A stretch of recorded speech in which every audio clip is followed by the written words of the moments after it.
Yeah. So we have seen beat frequency is given by difference of two frequencies, है ना? तो यहाँ पर सपोज कौन सी फ्रीक्वेंसी हमें कैलकुलेट करनी, एक ही निकालनी है ना. तो late frequency of A is f1 and frequency of B is f2, है ना. तो यहाँ पे देखो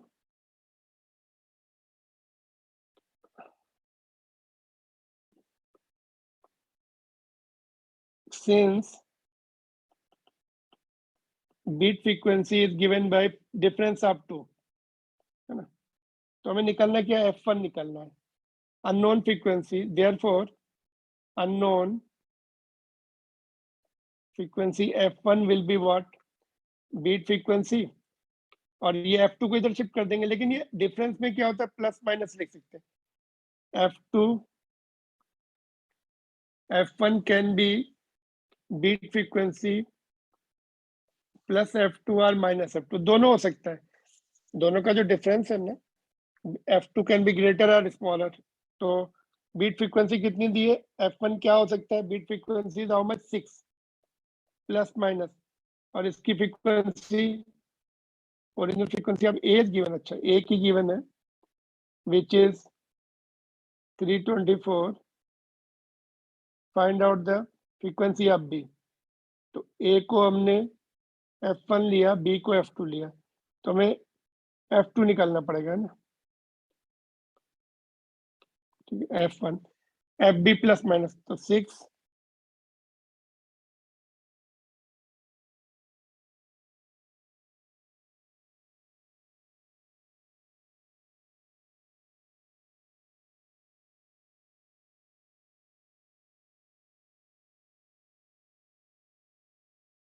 plus minus f.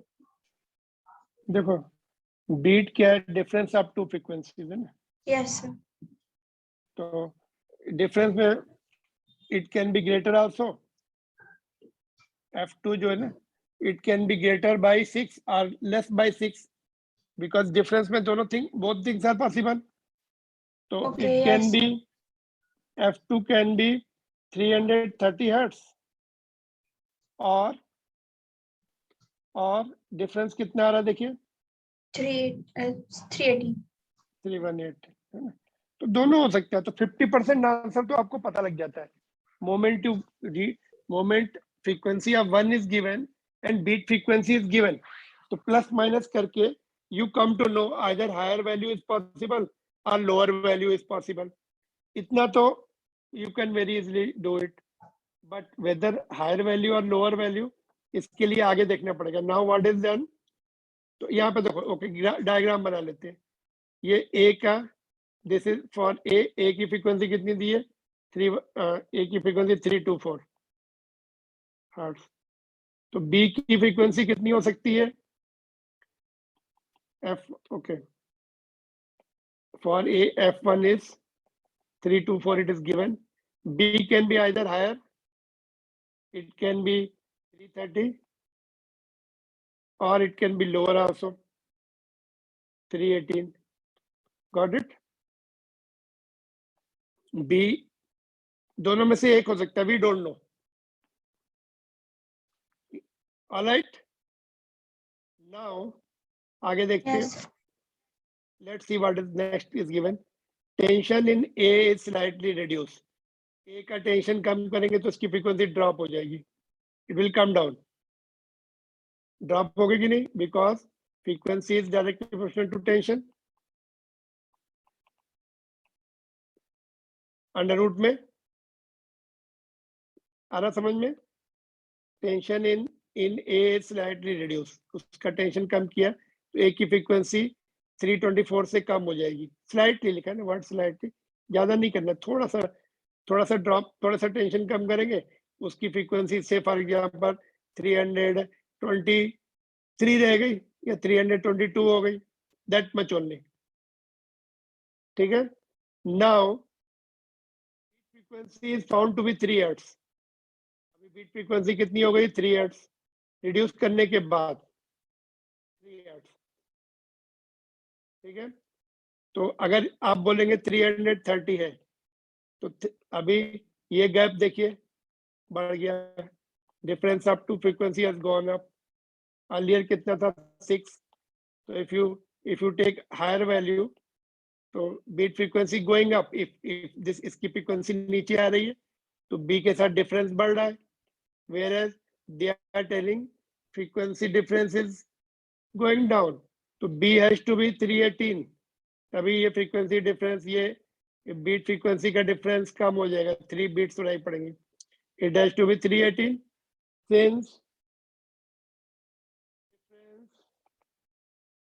frequency is reducing, since beat frequency reduces, therefore 318 hertz इसके साथ मैच होगा। अभी डिफरेंस यहाँ पे, can you see the difference, reduce difference, ये इंक्रीज डिफरेंस है इधर, बीट फ्रीक्वेंसी रिड्यूस हो गई तो बी की फ्रीक्वेंसी 318 हर्ट्ज होनी चाहिए।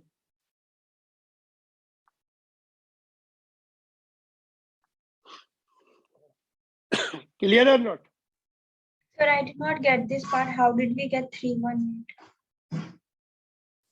देखो यहाँ पर क्या किया है, after getting this either of two, इसके बाद हमें some clue will be given, after that some clue will be given always, so you have to read the second line, the tension in the string A is slightly reduced, so we know frequency is directly proportional to under root of tension, तो A का tension आप कम करेंगे तो A की frequency will drop, earlier it was 324, now it will decrease, it will become Yes.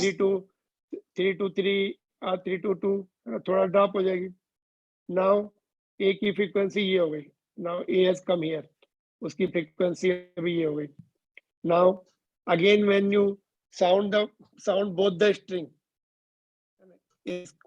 तो फिर से कुछ न्यू बीट्स सुनाई पड़ेंगी, बोलते they are telling 3 beats are heard now in second case 3 beats are heard, so if then 3 beats will be heard only when if the B has got 318, उसके साथ difference कम हो गया अभी, है ना, तो this difference is decreasing because beat frequency decreasing means दोनों की फ्रीक्वेंसी क्लोज आनी चाहिए, तो ये तो फिक्स है बी, आइदर 318 और 330, इसको हम डिस्टर्ब नहीं कर रहे हैं, तो ए की फ्रीक्वेंसी डिक्रीज करने से वी आर गेटिंग 3 बीट्स, तो it means lower value of B is possible, दोनों में से कौन सा पॉसिबल है, 318। if they give you 7 hertz or hertz, yeah, 8 in second case 8 hertz beat frequency becomes 8 hertz, तो ये हायर वैल्यू होगी because difference will be now more, this is difference of 6, ये जो difference है earlier difference was of 6, तो दोनों, now if you reduce the frequency of A, it will come here, in the beat frequency will go up, it will no longer be 6, but what they are telling, beat frequency has come down, so it means B should have lower value. Got it or not? Yes, sir, understood. Beat का ऐसे conclusion draw करना पड़ता है हमें, ऐसे कोई direct formula नहीं है कि सर ऐसा लिखा था, अभी वो अगर वो कुछ और सिचुएशन दे देंगे, if it is one is the tuning fork other is the string, तो थोड़ा सा मुश्किल होता है, तो ऐसे ही हमें कंक्लूज करना पड़ता है। एक और क्वेश्चन करके देखते हैं इसका, जैसे ये है ट्यूनिंग फोर्क का, ठीक है, ये आपका हो गया क्वेश्चन 18।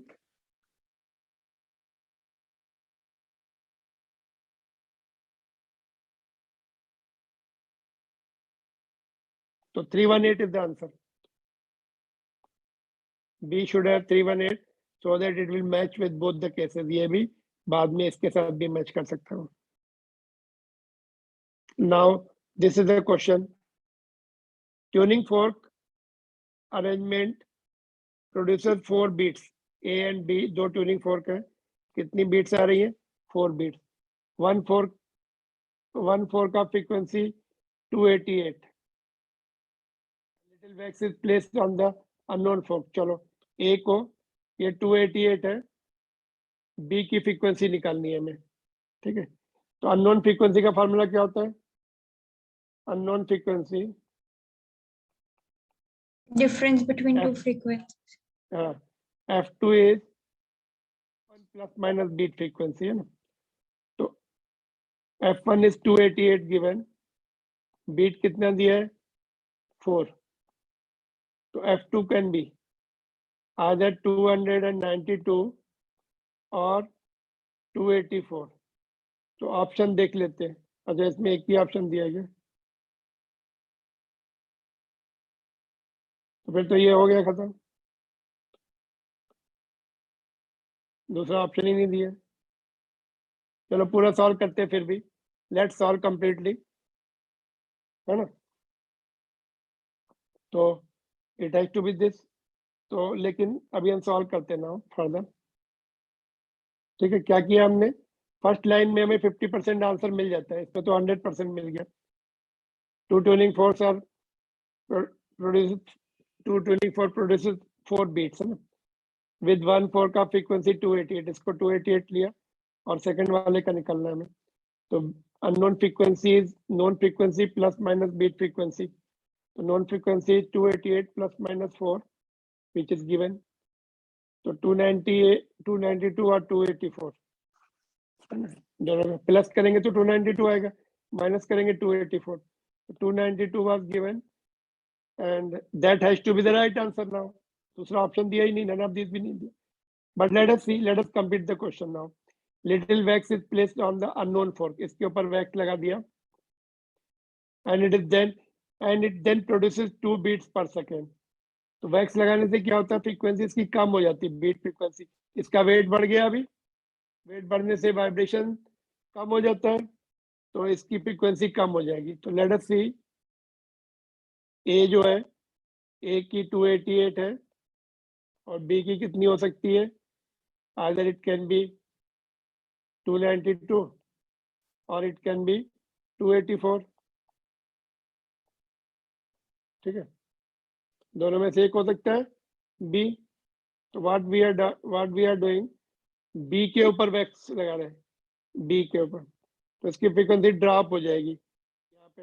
अगर 292 है तो थोड़ी ड्रॉप होकर यहाँ पे आ जाएगी, इसके साथ फ्रीक्वेंसी डिफरेंस कम हो जाएगा. और अगर इसकी 284 है और ड्रॉप होके यहाँ चली जाएगी, ए के साथ डिफरेंस बढ़ जाएगा, है ना. तो as we have come to, अच्छा देखो अभी क्या हो रहा है, बीट अभी डिक्रीज हो गई 2, तो it has to be higher value. तो यहाँ पर ये गैप हो गया, अभी देखो ड्रॉप हो जाएगा, 2 का डिफरेंस रह जाएगा अभी. तो it has to be higher value. Lower value रहेगी, डिफरेंस तो बढ़ रहा है, देखो यहाँ से यहाँ तक डिफरेंस हो रहा है अभी, क्योंकि उसकी करंट वैल्यू अगर 284 लिया आपने. वैक्स लगाने के बाद क्या होता है, हैवी होने के बाद वो स्लो वाइब्रेट करता है, फ्रीक्वेंसी कम होती. तो 284 से और कम हो जाएगी. तो ये तो फिक्स है 288, इसके साथ बीट फ्रीक्वेंसी डिफरेंस बढ़ जाना चाहिए, विच इज नॉट गिवन. क्या दिया है? कम हो गया बीट. तो it has to be 292. Wax लगाने के बाद और कम हो गई, इतना हो गया. अभी ये तो फिक्स है, इसके साथ बीट फ्रीक्वेंसी कम होनी चाहिए. तो they have given us 2. Since new beat frequency is 2 beats per second, therefore 292. Answer will be 292. Higher value होगा. वो तो हमें ऑप्शन से देखने से ही पता लग गया था, है ना. गॉट इट और नॉट? Yes, sir. थोड़ा सा रफ डायग्राम बनाने से कंक्लूजन क्लियर हो जाता है. तो this was competitive examination question. तो एनसीईआरटी बुक का कोई और क्वेश्चन कर सकते क्या? Let us see. It is not given, other questions are not given. तो आप ये सॉल्व एग्जाम्पल ट्राई करें क्या? अभी कर लेंगे अपने आप, ये अपने आप कर लेना. देखो 15.6 you can do your own.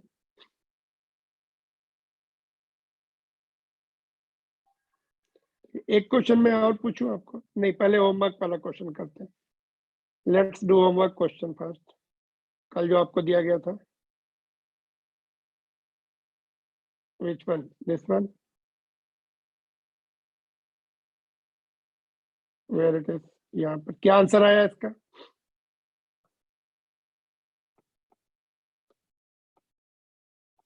So देखिए 2F A. No, 2F is not right answer. देखो, open pipe at both end has the fundamental frequency f, तो f is equal to v by 2l.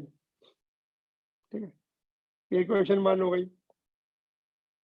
Now the pipe is dropped vertically in the water so that half of it is in the water.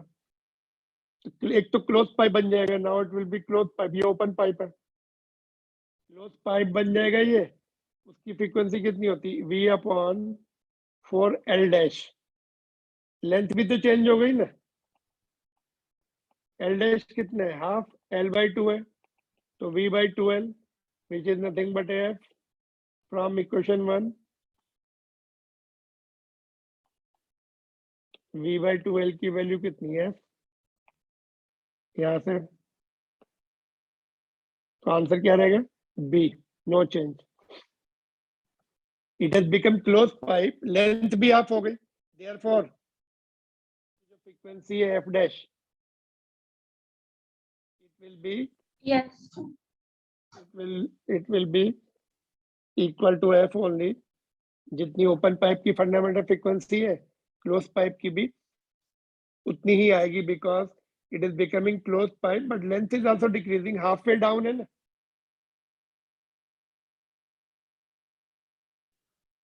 देखो फिर से सुन लो. Earlier it was close pipe, ऐसा था. Earlier it was open pipe. Length उसकी L है, तो आपकी fundamental frequency v by 2l आएगी. Now you have put it. अभी इसको आपने पानी में डाल दिया इधर, तो लेंथ जो है ये जो आपकी एल डैश है, ये एल डैश आपने एज्यूम कर लिया. फ्रीक्वेंसी एफ डैश हो गई. स्पीड ऑफ साउंड तो सेम रहेगी. क्लोज पाइप के लिए 4 बाई एल डैश. इतनी लेंथ लेंगे यहाँ तक, ऐसे कुछ बनेगा. इस तरह से एंटी नोड नोड बनेंगे. इसमें कैसे बनेंगे? ऐसे बनेंगे. Which are not required now. We don't have to show antinode node. तो यहाँ पे लेंथ भी ऑफ हो गई है ना. तो ओरिजिनल लेंथ की एल बाई 2 रह गई. तो what we get is v by 2l. But from first equation we know v by 2l is nothing but f. तो answer is f.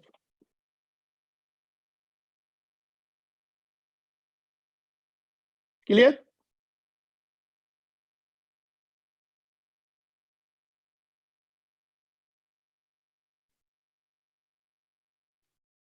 Got it or not?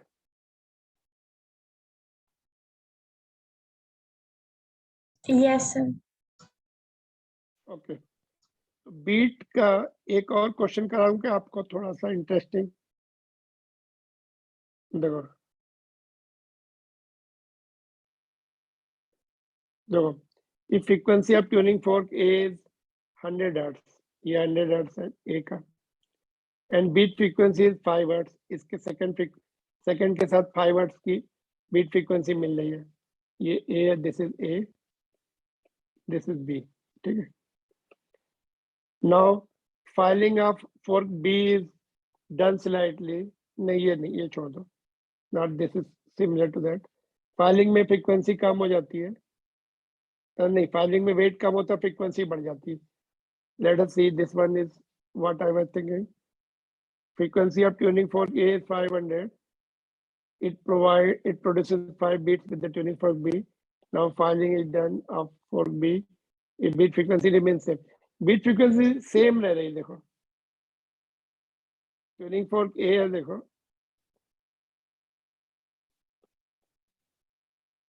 देखो tuning fork A and B. ये A है, कितनी है? 500 hertz. और इसकी कितनी है? एफ हमें पता नहीं कितनी है, बट बीट्स कितनी मिल रही है हमें? 5 बीट्स पर सेकंड. 5 हर्ट्ज हो जाएगा. नाउ इसकी फाइलिंग करते, इसको मेटल रिमूव करते, तो इसकी फ्रीक्वेंसी बढ़ जाएगी. चलो, तो आंसर क्या हो सकता है? देखो ये ए है, ए की फ्रीक्वेंसी कितनी है? 500 हर्ट्ज. बी की कितनी हो सकती है? बी की बीट फ्रीक्वेंसी 5 है, तो आइदर इट कैन बी 505 और it can be lower value. 595 हो सकती है ना, यस और नो, दोनों सकती है. F2 can be F1 plus minus beat frequency. F1 is 500 plus minus 5. It can be 505 और 495, दोनों हो सकती है. ठीक है, लेकिन क्या बोल रहे, फाइलिंग करने के बाद, नाउ फाइलिंग इज डन, इसको फाइल किया, इसकी फ्रीक्वेंसी तो बढ़ेगी, लेकिन क्या बोल रहे, beat frequency remain same. Is it possible? Yes it is possible. कैसे पॉसिबल है? यहाँ पे हमने ये नहीं लिखा कि very small amount of filing is done, हमेशा लिखा रहेगा very small wax is applied, very small filing is done, like this. यहाँ पे हमने वैक्स का क्या लिखा था, लिटिल वैक्स लिखा है ना, little wax is applied, little filing is done, वो वर्ड यूज नहीं किया मैंने. ठीक है, तो you can do the more filing, इसकी फाइलिंग शुरू कर दो, इसको रब करो, रब करने से वेट कम होगा, फ्रीक्वेंसी बढ़ेगी, फ्रीक्वेंसी विल इंक्रीज. तो दो, अगर लोअर वैल्यू है फ्रीक्वेंसी बढ़ेगी, बीट कम होती जाएंगी, फिर एक सिचुएशन आ जाएगा कि बीट 0 हो जाएंगी, और फाइलिंग करते जाओ, फिर से उसकी फ्रीक्वेंसी बढ़ते बढ़ते बढ़ते 505 पहुंच जाएगी. फाइलिंग करने से फ्रीक्वेंसी बढ़ती, जब 505 पहुंच जाएगी, फिर से सेम नंबर ऑफ बीट सुनाई पड़ेगी, पहले 5 सुनाई पड़ी थी, बाद में भी 5 सुनाई पड़ेगी, तो लोअर वैल्यू 495 हर्ट्ज. फाइलिंग करने से, अभी इसको फाइलिंग करते जाते बीट कम होती जाएंगी, पहले कम होंगी, फिर 0 हो जाएगी, फिर उसकी फ्रीक्वेंसी और बढ़ेगी, फिर बीट पढ़ना शुरू हो जाएंगी. फिर जब उसकी फाइलिंग करते करते 445 से, नहीं 495 से, 495 से बढ़ते बढ़ते जब 505 फ्रीक्वेंसी दोबारा से हो जाएगी, फिर से 5 बीट सुनाई पड़ेंगी, पहले भी 5 थी, बाद में भी 5, तो लोअर वैल्यू इज पॉसिबल. अगर आप बोलेंगे 505 क्यों नहीं है, इसको जब 505 लेंगे और इसको फाइलिंग करेंगे, तो इसकी फ्रीक्वेंसी बढ़ना शुरू हो जाएगी, डिफरेंस तो बढ़ता ही चला जाएगा एक डायरेक्शन में, पहले 5 का था, फिर 10 का हो जाएगा, फिर 15, ऐसे बढ़ता जाएगा, 5 6 7 8 9 10 11, तो वापस कभी कम होगा ही नहीं, वापस उस वैल्यू पे आएगा नहीं, लोअर वैल्यू से वापस पहले घट के फिर 0 होके फिर से वापस बढ़ने के, फिर से डिफरेंस आ सकता है, हायर वैल्यू में पॉसिबल ही नहीं है. तो इस टाइप के question generally they don't give you, but logically it is correct also. Logically you can not say कि it is not correct. Are you getting this point और not? Same value Yes, possible sir. है कि नहीं?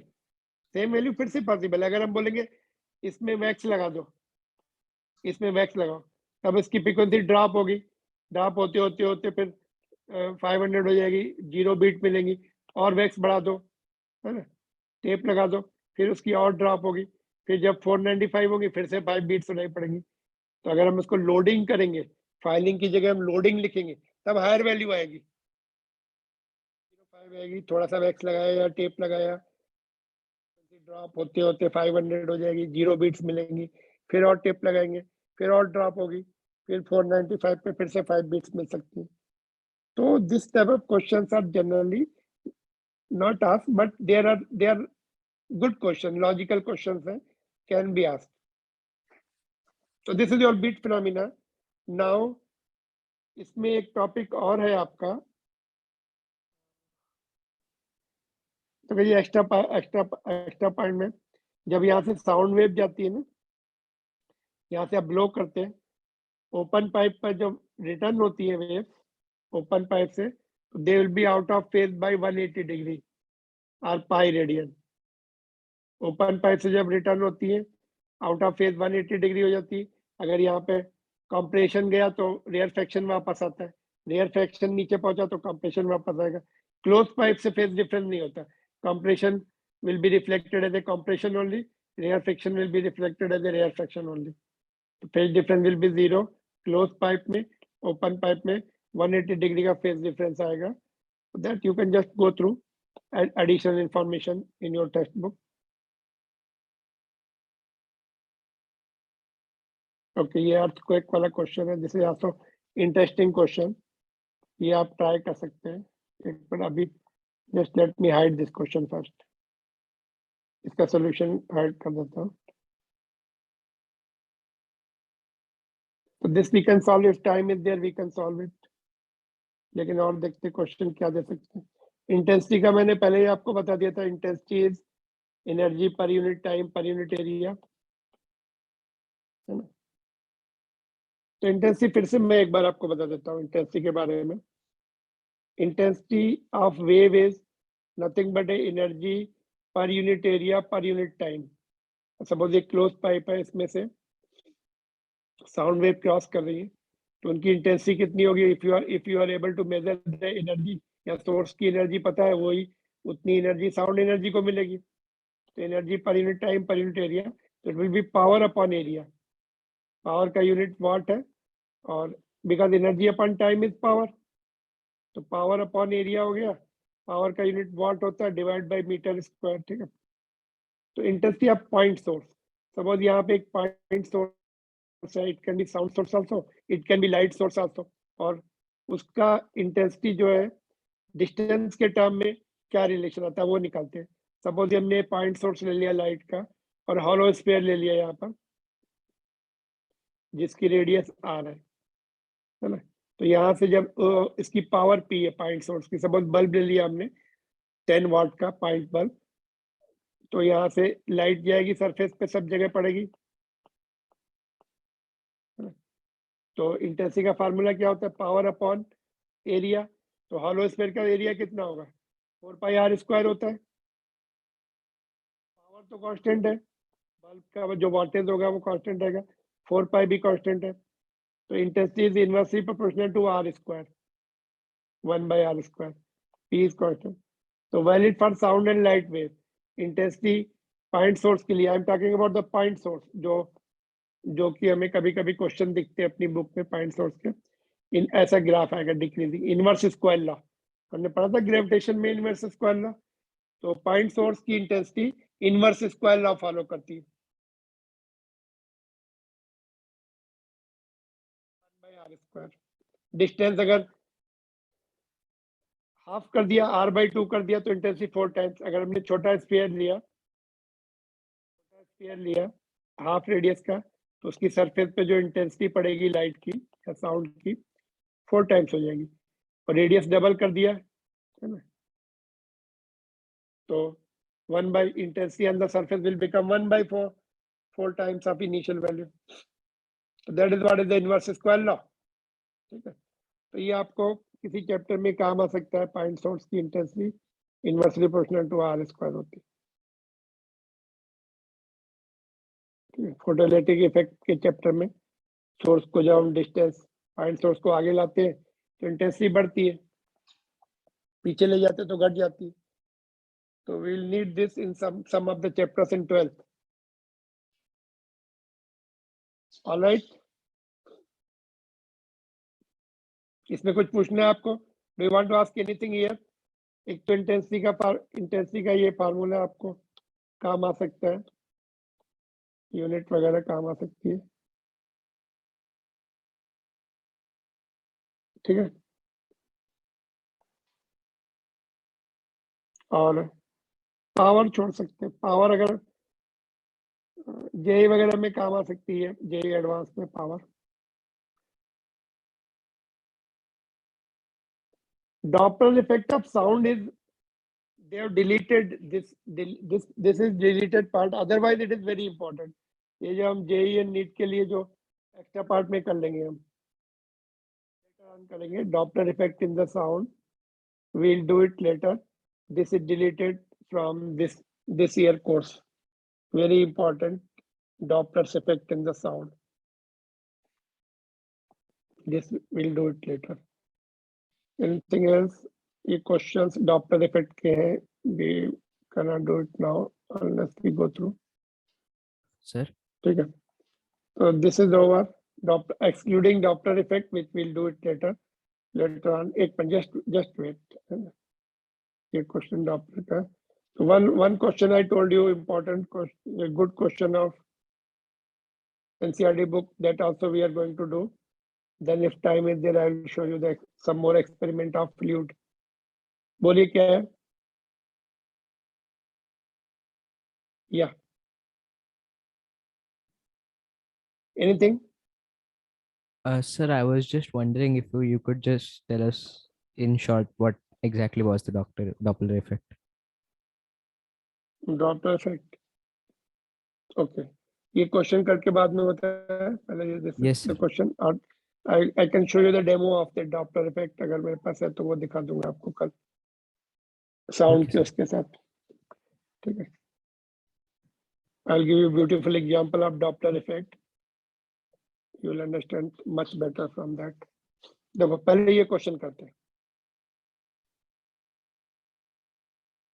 Earthquake generates sound wave inside the earth. Unlike a gas, the earth can experience both transverse and longitudinal sound waves. Transverse का symbol they are given as, longitudinal का symbol they are given P. Doesn't matter. Symbols are not that important. दोनों waves होती है, transverse भी and longitudinal wave. Typically the speed of S means transverse wave is about 4 km per second, and that of P longitudinal की double है longitudinal. Longitudinal moves fast. Seismograph. Okay, seismograph. Just let me switch on the charging mode. Go through that question by the time.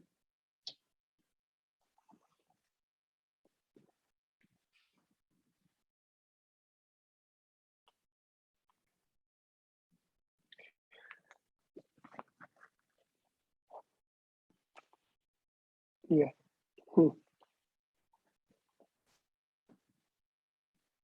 Seismograph क्या होगा, record करेगा sound दोनों waves को. तो seismograph records P and S waves from the earthquake. The first P wave arrives because P wave is fast, double speed. Arrives 4 minutes before the first S wave. P wave पहुंचेगी और time difference कितना है, 4 minutes का. Then S wave after 4 minutes. Assuming the waves travel in the straight line, at what distance does the earthquake occurs? ये निकालना. Suppose यहाँ पर तो ये दिस इज एपिसेंटर.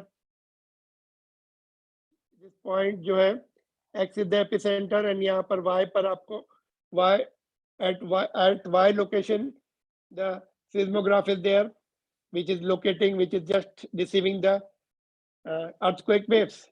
ये डिस्टेंस निकालना है हमें, d निकालना है हमें और s निकालना है. इसको s ले लो डिस्टेंस.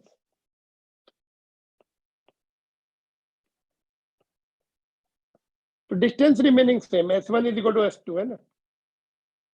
दोनों वेव्स के लिए लोकेशन तो वही है, both are epicenter of the earthquake, and that seismograph both are at same distances for both the waves. S wave slow आ रही है और P wave fast आ रही है. यहाँ से दोनों वेव यहाँ से चली.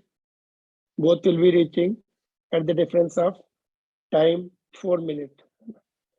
तो S is equal to speed into time. तो स्पीड जो है S वेव की 4 है. वो सपोज उसने टाइम t लिया तो P वेव की स्पीड कितनी है 8. वो टाइम कितना लेगा? दोनों में टाइम डिफरेंस 4 मिनट का है ना, t-4.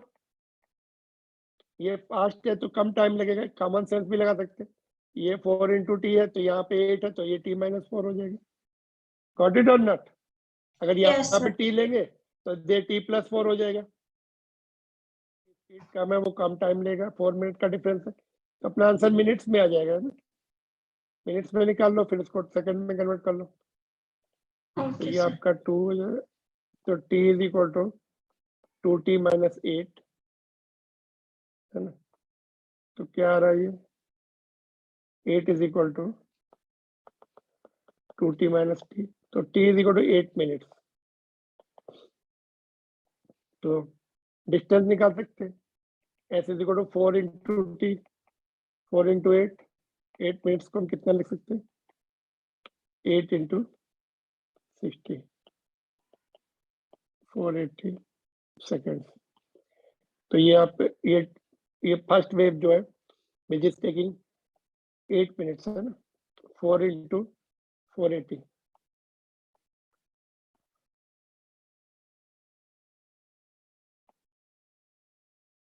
कितना आ रहा है क्या आंसर? मीटर, किलोमीटर में 1.9, लेट्स सी द 1920 किलोमीटर. अच्छा ये स्पीड किलोमीटर sir. में दी, okay So okay, that will be kilometre per roughly- second. Okay sorry, kilometre नहीं, किलोमीटर में आंसर आएगा because distance is given, speed is given in kilometre per second.